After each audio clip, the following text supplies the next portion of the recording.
lives in London and is, anybody here use Stack Overflow? John Skeet has more points on Stack Overflow than anyone else. He was the speaker in Southfield in January when I went there. So they're still getting amazing speakers. They're still getting great attendance. They still have this mountain of stuff to give away. And it was Thai food was on the dinner that night. It was amazing. It was awesome. I could kind of still see my thumbprints on it. But I didn't have to be there. I didn't have to be involved in that. When I was there, I was like bringing other people in to volunteer, getting them to have ownership in it. And we had things like, before I joined, a few of the leaders would go out to the bar. They'd whisper to each other, hey, let's go to the bar. We're going to go to this bar after the meeting. And when I became president, I got up to the podium afterwards. We're all going to the bar. We're not buying your drinks, but come and join us. Here's the bar. Here's a map of how to get there. We'd have 50 people at the bar afterwards. We had more people just going out for the social event afterwards than most user groups do anywhere. So it was really just an amazing experience to be involved in this community. One of the things we did, we started doing other things besides our monthly meeting. We had something we called a code slinger. So it was just a way to get together and write code together, just a learning experience. We met originally at a coffee shop in Southfield, and I met this guy. I met Honorio. He showed up for one of the first ones, and he didn't even introduce himself. He was like, we got there and we looked over in the corner after about 20 minutes. That guy looks like he's writing code. I wonder if he's here for us. And so we talked to him. And I guess he was too shy to say, I'm here for the meeting. But he was writing code. He was writing some functional program. He wanted to learn F#. And he was doing it. I said, come on over here. We want to learn it too. And we started talking to him. He became heavily involved in the user group. And then later on went on to form his own user groups. He runs a couple of conferences now. He runs a conference called, it's changed its name a couple times. I think it was Detroit Dev Day. And a couple of years ago, it was held here at Kobo, and I gave a keynote there. And because of Honorio, he was running it. He asked me, called me up, could you do a keynote there? It was cool. It was one of my first keynotes I had given. I was really excited. And who was in the audience? But this guy. And he heard it and invited me to give a keynote here. So that connection really led to a couple things. And so Wolfgang here, who some of you know, is one of the driving forces behind this conference. And I have a story about Wolfgang. So he and I met each other, I'm going to say 7 or 8 years ago maybe, and it was not a good start. It really was not. I had just started working for a consulting company, and on day one, first day in the office, I met with a salesperson, and she said, we've got this job for you. It's with a financial services company. It's over here. You're going to show up tomorrow, and you're going to be doing some SharePoint development. And I said, okay, that's fine. Well, you probably know that I've never really done any SharePoint development before, but I'm happy to learn. I'm all about the learning. I love to learn stuff. And she said, don't worry about that. I told them you're a SharePoint expert. This was day one of this job. And I'm not making this up. I seriously thought about quitting the job on day one. I seriously thought about this. I did not. I thought, well, let's give it a shot. Day two, I showed up at this company. Wolfgang was the manager there, and I tried to hide the fact that I didn't know anything about it. I asked a lot of questions, gathered all the requirements, and then they had a server room, the loud fans blowing. I said, I'm going to go work over here in the server room. I hid in the server room, worked there for a few days, and then I said, you know what? I dreaded when I had to come back and ask for more information because I didn't want to expose my ignorance to these folks. I went back and I think we had a couple of weeks to deliver it. I went back to work remotely at our office, and there wasn't a waking hour when I didn't work on this thing because I wanted to at least I wanted to deliver it. There was no way I was going to exceed expectations. I certainly wanted to meet expectations. And we delivered it.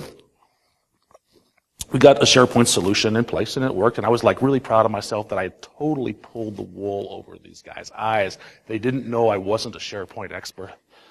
And I got to know Wolfgang later on. He went to another company, and I worked for them for a little bit, and he runs a user group. I spoke there one time. I'd see him at conferences around the city. I'm more of a developer. He's more of a security guy, so we didn't go to all the same conferences, but there was some crossover. And one day I said, hey, I'm really embarrassed. It's years ago when we first met. You didn't know this, but it was really awkward when I first met you. He said, is that because you didn't know SharePoint? I Anyway, that's where I was.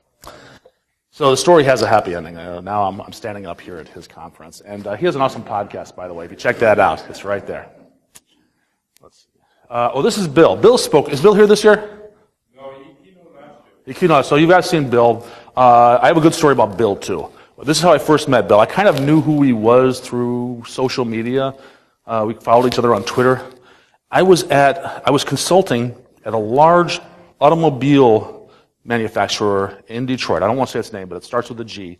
And I was doing something with security. I had to figure out how to do some security that integrated Active Directory with some Linux directory service using some toolkit. I know I was lost. I was struggling with it a lot. And what do you do when you're having trouble? You whine on social media. That's what I did. I said, hey, does anybody know how to do this stuff? And Bill chimed in. He said, hey, I've got some experience with that. And we started in 140 characters having a conversation over Twitter, which it's not a good way to talk about security. So then we started, evolved to email and then to a phone call. And so he gave me his phone number, and we were talking on the phone, and he said, boy, it's too bad that we don't live closer. I think I could show you this a lot easier. And I said, well, where do you live? He said, Columbus, Ohio. And I was downtown Detroit over at the Renaissance Center. And I said, what are you doing tomorrow? And he was free. So I drove down to Columbus, Ohio. We met in a Whole Foods, and I bought him a salad bar or something. And he spent hours with me, showing me how to do this claims-based authentication, which I was totally ignorant at. Just almost random connection on social media solved this huge problem I was having, made me look good to the customer from a virtual stranger. Really, really cool. This is Mihai. Mihai lives in Romania. And Mihai and I, we met in Boston one year, and we ended up doing a presentation together at TechEd, which was a big conference, big technical conference in the U.S. that doesn't exist anymore. But it was big. There were 20,000 people there. Not in our session, but I got to know Mihai. We became friends. We went to TechEd. We did a session together one year, and then we were back at TechEd the next year. And I was having lunch with him in Orlando, Florida, and he happened to mention, he said, did you know that I run a conference in Romania? And I said, no, I did not know that. That's awesome. He said, yeah, and I'd like you to speak there. And I said, oh, wow, that's great. Would you help me pay for my travel if I do? He said, I'll pay all your travel. I'm like, done. When? Tell me when. Let's go. And so the next year, I was in Transylvania, Cluj-Napoca, large tech hub city in northern Romania. Transylvania. It was amazing. People from all over the world were speaking there. Met a great group of speakers, all because I had just befriended this one guy. I had no idea it was. I knew one other guy. Actually, I knew two guys. At that time, I knew two guys from Romania, Mihai and Tibi. Tibi was just moving away. He happened to live in Cluj-Napoca, the same city. He picked me up at the airport, which was lucky because Lufthansa lost my luggage, and I didn't speak Romanian, so he kind of saved my life there. But Tibi was just moving away from Romania to Sweden, and he ran a conference in Stockholm. And I didn't realize that until I started talking to him, hanging out with him after the airport, whining about my luggage. And next thing you know, I'm speaking in a conference in Sweden. Just because I've made these connections. He saw me speak at this conference in Transylvania. He said, hey, this guy's pretty good. Let's have him speak there. Great connection. Stockholm is an amazing place. By far the farthest north I've ever been in my life. And then I just threw this slide in last night because I flew into Detroit yesterday, and I open up Facebook and I see there's some guy hanging out at a dive bar on Randolph Street that I know, and so I showed up there and surprised him. And he's not even from here. He's from Coldwater, Michigan, Southwest Michigan. There's another guy there from Hattiesburg, Mississippi, hanging out. They're all from work together at Quicken Loans down the street. And when I was there, he posted something on Facebook that I was there. I get a call from this guy, Rich, on the right here. And he said, hey, you're still in town? Let's go have coffee. So I actually met up with a couple people, even though I made no previous plans while I was here, which is really cool. All right, so these are stories about my journey, and you may be wondering, how is this relevant to me? Does this have any effect on what I want to do? And the reason I tell these stories is there is a point. There is something that you can take away from my journey, from where I started 20 years ago, first getting into tech, to now where I have my dream job. I'll tell you what is not the point. The point is not that you can just make connections and forget about technical skills and forget about doing your job right. Number one is still doing your job right. You have technical skills. And I assume everybody here is passionate about the technology. You wouldn't be coming out here and giving up 2 days of your life to learn new stuff if you weren't all about that. But I bet there's people in the room that are not doing a good job of connecting with other people. Now, you've been here with there are hundreds of people here at this conference, and maybe you came with a group and you're not talking to anybody outside of that group. And I think that's a mistake. I think there's a lot to be gained by expanding your network. It certainly was for me. Because by ourselves, we only know so much. But once we start to expand that network, then we can expand the available knowledge. If I didn't know Bill Semp, then it would be really hard for me to beef up my knowledge about token-based authentication. I was woefully ignorant about that. I'm still kind of surprised I'm at a security conference because my password is still password. It's still that word. Don't tell anybody, okay? Just from the amount of knowledge that's now available to me, because I met this guy at this conference, I met that guy at that conference. Somebody says, "Hey, I really need somebody that's an expert on content management systems." I think, you know what? I know a guy named Chet. He lives in Memphis, Tennessee. I can call him, or I can put you in touch with him. And it's really expanded the breadth of my knowledge, breadth and the depth of my knowledge, because I don't have to hold all that in my head. I have people that I can draw on, and it helps me. It helps my customers as well. And I've connected to these people. It helps in terms of knowledge. It helps in terms of opportunities. I have this job in large part because I met people like Josh and Jennifer and Brian who had this job before me, and I said, "This is an awesome job. How do I get there?" I can connect with those people. I can connect other people with other people as this network becomes more and more interconnected. I've had plenty of mentors. Almost everybody that I've shown a picture of today, I would consider a mentor. Even those that are much younger than me, they've guided my career in a lot of ways, all because I went to conferences, I went to user groups, and I just talked to people, and I asked them these questions. These guys have helped me out a lot. In fact, almost everybody whose picture I've shown so far, I owe some debt to. They've done so much more for me than I ever have done for them. And I don't worry about that. I really don't. They know it. I know it. What I try to do is I pay it forward. I try to go to places like the user group that I created, and I said, let's bring some awesome speakers in to teach these guys. And by doing that work, maybe I'm paying forward a little bit what I got from those who came ahead of me. And I worry. I think about this a lot. I don't keep a balance sheet of every individual person, but I kind of keep a balance sheet of the universe that I want to be paying forward at least as much as I'm receiving. So where this relates to you is what you can do in a similar way to advance your career, to advance your life. And maybe you're doing this already, but maybe you're not. One of the huge advantages of building this network and engaging the developer community is just the idea that you can increase your knowledge. So you already know this. Come to this event right now, sit in these sessions, absorb what the speaker is saying. Most of the talks are much more technical than this one. And you're learning something from that, but how many of you are learning something at lunchtime? How many of you are sitting with a stranger at lunchtime and saying, what problems are you solving? Or just, here, I have this problem. Does anybody know how to solve it? This is a great opportunity for that. Even if you're not at a conference, just getting out on social media and sharing that stuff is a huge advantage to that.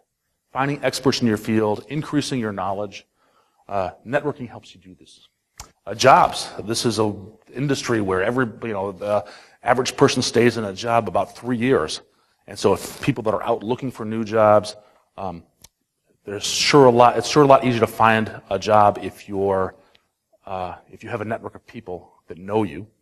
It's sure a lot easier to find new people if you're in the same situation, as people leave or as your company expands, companies right now, companies are looking for people more than people are looking for companies. The demand is such that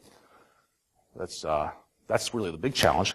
But that's a lot easier once you've got out in network with people. If you're at bonus points, if you're actually standing in front of people and talking. I've been amazed. I've been to user groups where I remember when I was looking for a job a few years ago, I stood up and I said, "Hey, this company got sold, and I'm on the market." And then I sat down and I was surprised. 5 people were around me after the meeting, just saying, "Hey, so send me your resume. What are you looking for?" It's just because I had been a regular attendee there.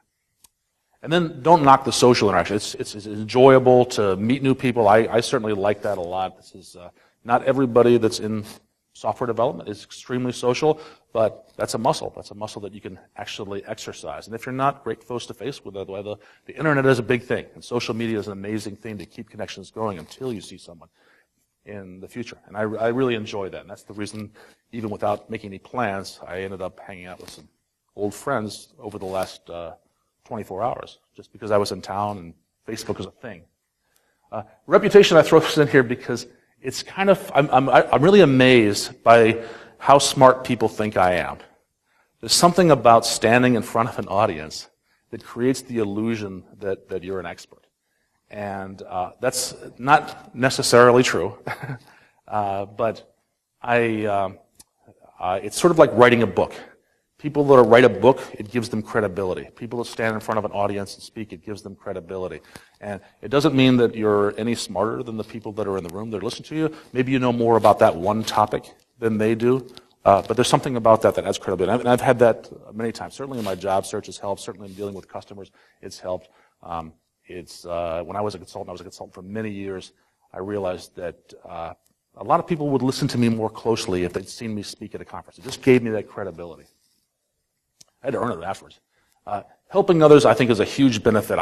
This is like crack to me. I just really get off on the idea that something I'm doing is benefiting other people. When I teach a class and people get it and I see that they understand something because of something I did, I absolutely love that. This is one of my favorite things to do.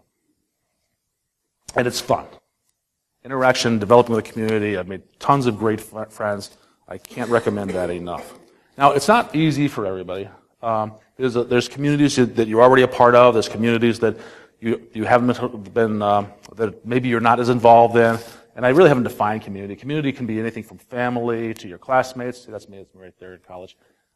Your neighborhood, your coworkers. I'm really talking about the technical community here, the developers and the IT pros, people that you can share knowledge with. You share something already. You already share a passion of something that you're doing not only for a living, but kind of thing that you're willing to give up a Thursday and a Friday to come and learn more about, interact about. And these are the conferences like this one, the code camps. I think the distinction is that the code camps tend to be free and the conferences tend to get paid for. So maybe tomorrow we'd consider that a code camp, the B-sides thing. Who's coming tomorrow? Oh, lots of people are coming tomorrow. Awesome. That's great. User groups like the one I used to run in Southfield, like the one that Wolfgang run. You used to run your user group? Yeah, my sec is now in Southfield with Stephen Lay. It's in Jackson with the consumer energy group. Wow. And it's in Lansing on Tuesday. It's big time. Outstanding. User groups are a great way to get involved, and I encourage you guys to check out the user groups in the area, either the 3 that Wolf just mentioned, or just go to meetup.com. You'll find some things there you can search on based on topics and geography. You can also use your favorite search engine. The only one I know is Bing, but I think there's other ones out there. Look for it. Give camps. I didn't mention give camps. Give camps are a terrific way to learn and to interact with other people and to help people. Give camps are these 48-hour, almost like a hackathon. Over a weekend, people lock themselves in a room over the weekend and they build projects for charities. So they'll build something that a charity, some nonprofit needs, and they have fun doing it, and they're doing some good in the world, and usually there's a chance to learn some technology over that weekend. I've been to a bunch of those. There's still the one that goes on every year. I think there's one in Ann Arbor and one in Lansing that goes on every year still. And social media also is a great way of connecting with people. I can't keep up with it anymore. There's Facebook, Instagram, and Twitter are probably about all I can do now. My company wants me to use Yammer, and I only have like 20 minutes a day I'm not on social media. I don't want to give that up. But still, it's great. The one thing I love about social media more than anything is in between. There's a lot of people that I only see maybe once or twice a year because they don't live close by, and I interact with them through this conference, the network of conference speakers, and keeping that relationship alive during those times in between. Facebook, Twitter, Instagram, those are really good for that. Maybe Mastodon will be good for that. I don't know. It's not easy. It's not easy for everybody. There's some challenges in interacting with the developer or the technical community. One, of course, is time. You've got your day job, you've got your family, you've got your other activities. It's hard to squeeze in a monthly user group meeting. It's hard to take off 2 or 3 days to come to a conference like this. It's a challenge. If you really want to do it, you can find the time. Go to every other meeting. Show up, every other month, and start to interact with these folks. This is a big one in the tech community. A lot of people that gravitate towards IT don't have awesome social skills like you and I do. It's true. People get into dealing with computers because computers don't talk back. They can go in a room and they can just work quietly for a long period of time. And that's sort of a stereotype, and there's a lot of people that are like that.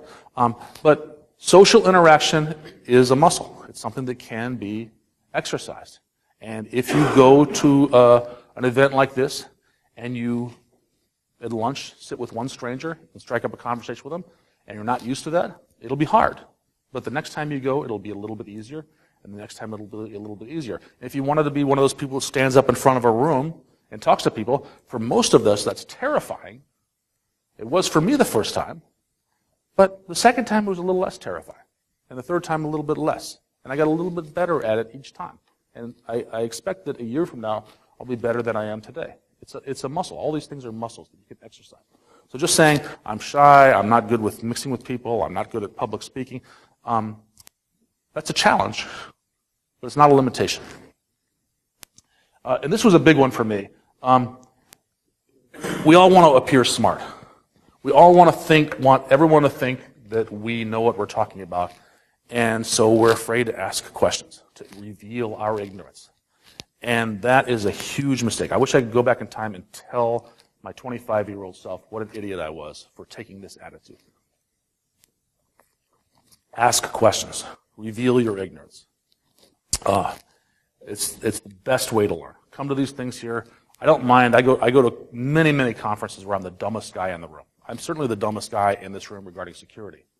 And whatever I want to learn, it'll help me to learn by saying that out loud, by letting you guys know. Don't assume that I know anything about what you guys are experts at.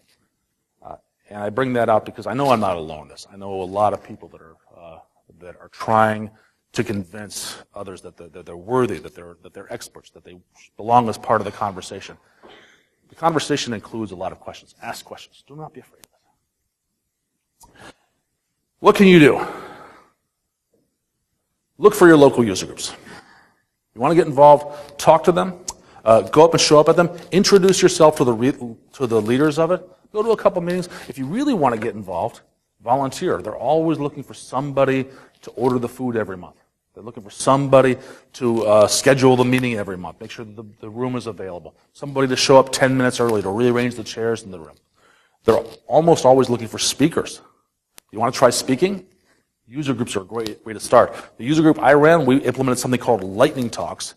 10-minute presentations before the meeting. Anybody could do them. If you've never given a talk before, show up, stand in front for 10 minutes. Maybe it'll be awesome and you'll love it and you'll want to do it again. Maybe it'll be awful. Maybe. But so what? It's 10 minutes. It's not like preparing a 75-minute presentation. People are really forgiving about user group presentations, and they'll handle that really well. You're already doing this. Attend conferences, code camps in the area. But if you're not doing this already, when you attend, make an effort to find people that you don't know. Don't just show up with the folks that you work with and stick with them. Walk around. Connect with your peers. Connect with like-minded people. Get their email addresses. Follow them on social media. Start expanding that interaction. Find out what they're good at. What are their specialties, so that when you have a question, you'll have a group of people to talk to and to answer your questions for you. Volunteer. I guess I got ahead of myself. Get involved in these groups, these meetups, these conferences, these organizations, these give camps. Volunteer. It's hard. Find the time. It's great. I'm going to close with, I actually wrote a lot of these thoughts down a few years ago on my blog. In fact, this is like an old version of my blog, but tiny URL should still work. Go ahead and read my thoughts there. So a lot of the photos I showed here, I took them myself. You can find those photos right here. And I'll make these slides available somehow through the conference. I'll get them to the conference organizers. And I had one more slide here. Oh, I want to show one more slide. I must have hidden it by mistake. I want to, before I go, I want to give a shout out to a close friend of mine. This is Jim. And Jim is one of my mentors. I had his picture earlier in the slide. And he is, his wife was killed earlier this year in a violent act, and this presentation is dedicated to him and his family. I hope that you'll keep them in your prayers. My name is David, and I work for Microsoft, and I thank you so much for your time. God bless you.